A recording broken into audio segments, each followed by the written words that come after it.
And salutations, young students and teachers, to another year of Hogwarts.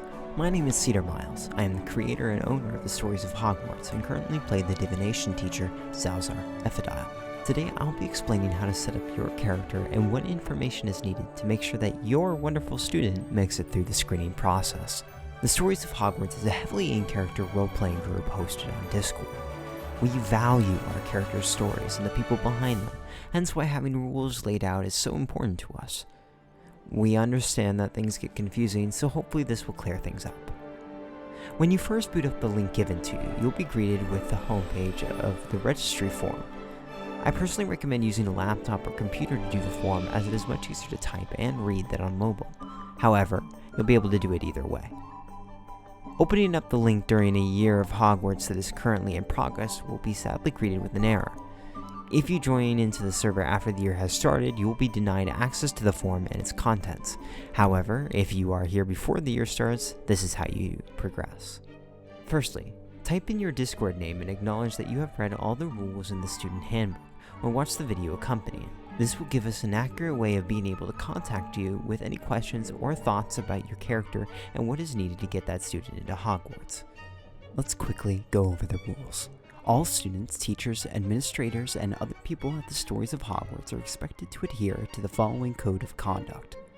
Administration, teachers, head of houses, head boys, girls, and prefects will enforce these rules to the best of their abilities. We want to make the Stories of Hogwarts a safe, welcoming environment for everyone. If you are a victim or witness to a breach of the code of conduct, we want you to feel included and accepted, and we'll do our best to rectify the situation immediately.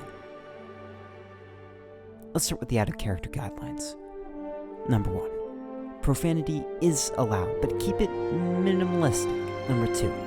Bullying, discrimination, slurs, and personal insults are strictly forbidden. Number 3. Do not share personal information on this game. Do not share a person's real name, their address, or anything like that. This also includes plot work as well. If you know something about a plot accidentally, please don't spoil it for anyone else. It doesn't make the game very fun. 4. No spamming. Number 5. No advertisements unless given explicit permission by an admin. Number 6. Be polite to new players. Do not trick them, maliciously lie to them, or accuse them of being an alt. Number 7. If you make an alt account, you must inform an admin. Number 8. The server language is English. Please, messages in foreign languages must have a translation. Now let's move on to the in-character guidelines. Number 1. In-character channels all have a strict PG-13 rating. Sexual themes and swearing is okay, but please don't roleplay an orgy. Number 2. Do not give your character your real name. Number 3. No god gaming. Do not control another character's actions, injure, or somehow change another person's character without the player's permission. Number 4. No metagaming. Do not act on information that you know out of character but your character does not. Number 5. Be mindful of others. Everyone has the right to ask for an RP to be toned down if it's making them uncomfortable. Number 6. Don't let arguments in character get personal. This roleplay is very in-depth and can cause a lot of emotions. If you get in an argument or if you get in a fight, hate the character, not the player playing the character. Number 7. All spells must be cast using bold italics and adhere to the Harry Potter universe. Now, if anything is making you uncomfortable in the roleplay and you want things to be toned down but you don't want to interrupt roleplaying, please use the word doolies dunces. This is the safe word and must be respected both in character and out of character. If anyone uses it, by any means, it means the conversation around it must stop and change immediately. If you have any questions, feel free to ask one of the teachers. Now, there's a lot of questions about where the setting of the Stories of Hogwarts and where all this begins. Any of the characters from here on out will all be from the future of the films and the books of Harry Potter. Voldemort, Harry, Ron, Hermione have all been in Hogwarts, but they all have since moved on with their lives and moved elsewhere. There are levels of canon, The original Harry Potter books, Pottermore, and other J.K. Rowling produced supplementary material. And Harry Potter films 1 through 8, Fantastic Beasts and Where to Find Them, and the Hogwarts Mystery app all are considered canon. The only thing that's not considered canon is The Cursed Child, because, let's be honest, that's probably for the better. Let's move on from all the technical stuff and move on to about the basics of your character. Specifically, your character's name, its traits, and other things that make your character, well, you. You will first have to choose a family name. All banned character names include, but are not limited to, any extinct family line, any founder's bloodline, Lestrange, Longbottom, Lovegood, Malfoy, Potter, Scamander, Shacklebolt, and Weasley. After that, put in your first name, and if your character has one, it's a nickname or alias. Next, you'll have to choose what year your student will be in. New characters must start at year 1. There's no exception for this. Past years, we have allowed students to choose what year said student is in.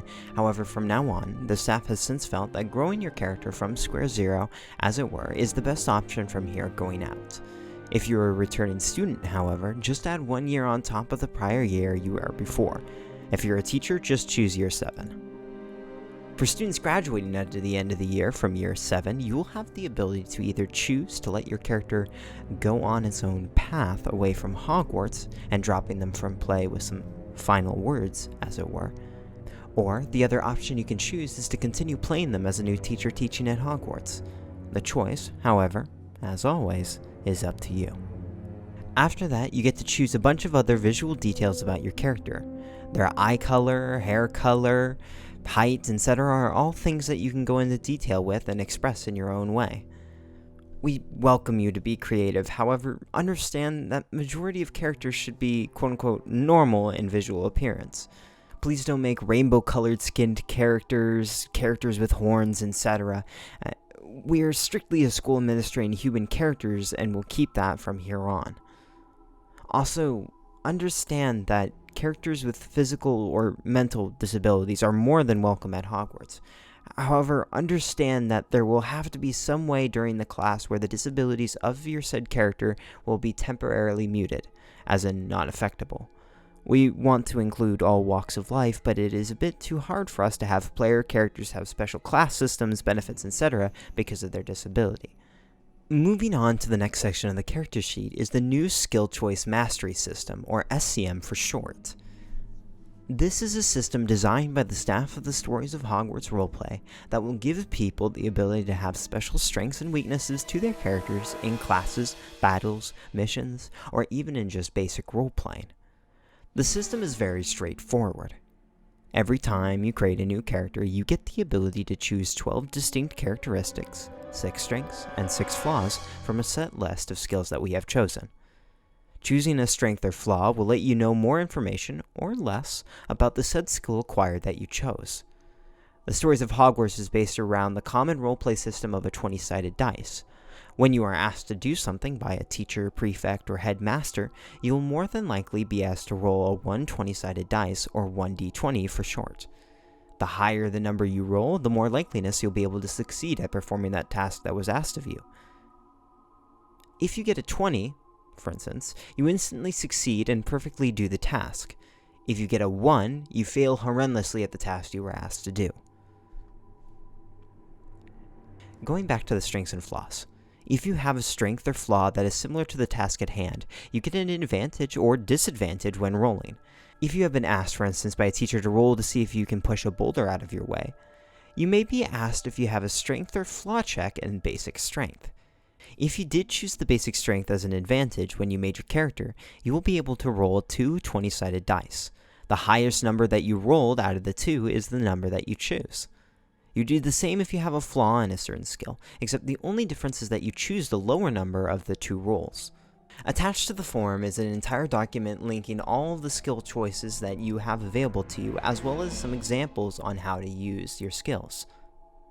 I recommend looking over this document and quickly going over what skills are being able to be chosen before making them. Understand that the skills that you choose in this roleplay are the permanent skills that are attached to your character. There's no ability to change the skills that you have chosen. Once you have chosen those strengths and flaws, they're attached to your character for the rest of the roleplay, unless you become a teacher, which in case you get 2 new flaws and 2 new strengths. After that, you are able to put in some more stuff about your character, including your personal history, your education, any employment if you have that, accomplishments and achievements, failures and mishaps, traumas if your character has those, and intellectual characteristics. After that, you have to choose your mental characteristics. Quickly look at the chart real quick and kind of decide where your character lands. Understand that evil characters are allowed in this roleplay, but understand that they are a lot harder to play as you have to still adhere to the rules of this school. And then if you don't, you could be possibly kicked out and expelled. After that, you get to choose your basic, physical appearance, your biological sex, body features, facial features, things that stand out like scars and tattoos, physical quirks like if they've got a slouch, things like that, or, even their fashion with apparel and accessories. Next up after that, you get to choose a house. Now, this doesn't mean 100% that your character will be sorted into that house. This is merely a suggestion towards the creators, which will then decide which house you go in, and you get a full sorting ceremony and such like that. Lastly, you need to acknowledge that any rule breaking or things like that can and will get you expelled from Hogwarts. Now you finished your character sheet. The character sheet has now been sent to one of the staff members and we will place it under review. If we have any questions about your character or anything like that, we'll send you questions over DM, so make sure you have your friend requests and your DMs open just in case. Well, thank you for listening to this bit of a long video and have a great, wonderful rest of your day.